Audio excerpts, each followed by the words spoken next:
ကျွန်တော်နာမည်ကမင်းထက်ကျော်ပါကျွန်တော်သားနာမည်ကမင်းပြည်စုံပါကျောင်းမှာ nursery မှာတက်နေပါတယ်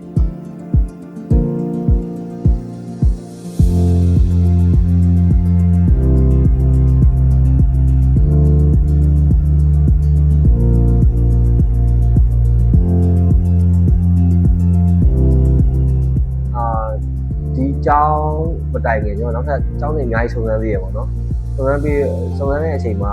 ဒီကျောင်းကတော့အဲ့နေရာဝင်ကြည့်ရတယ်ရောဗာရောဆိုတော့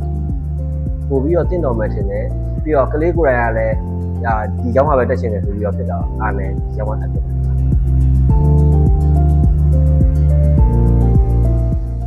အခုဆိုလို့ရှိရင်အိမ်မှာအဲ့ဒီ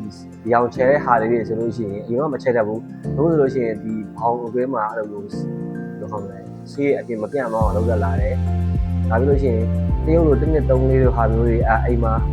ဟိုဖြစ်တယ်ပြီးတော့ကြပြားလေးတွေဆိုရင်အဲ့လိုမျိုးလေးဖြစ်တယ်အများကြီးတော့ဖြစ်တာဒီရတဲ့ဟာတော့ဆရာမတွေကလေးတွေအရင်ပြုဆိုင်တယ်ပေါ့နော်အဲ့တော့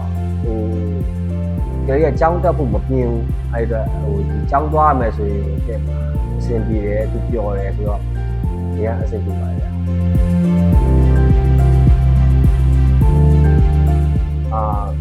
ရွေးချယ်ပါပေါ့နော်မှားဘူးပေါ့နော်ဒီကြတခုကတော့ဒီဆီယာမတွေလည်းစာသင်ကြတာကောင်းတယ်ပြီးတော့ဒီကလေးတွေ view site တဲ့အပေါ်မှာလည်းလုံးဝ 100% ယူရပါတယ်ဒ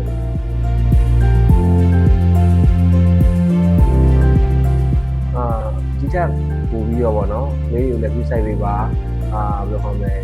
ညာရည်လည်းအများကြီးတော့နေပါပေါ့နော်အဲ့လိုမျိုး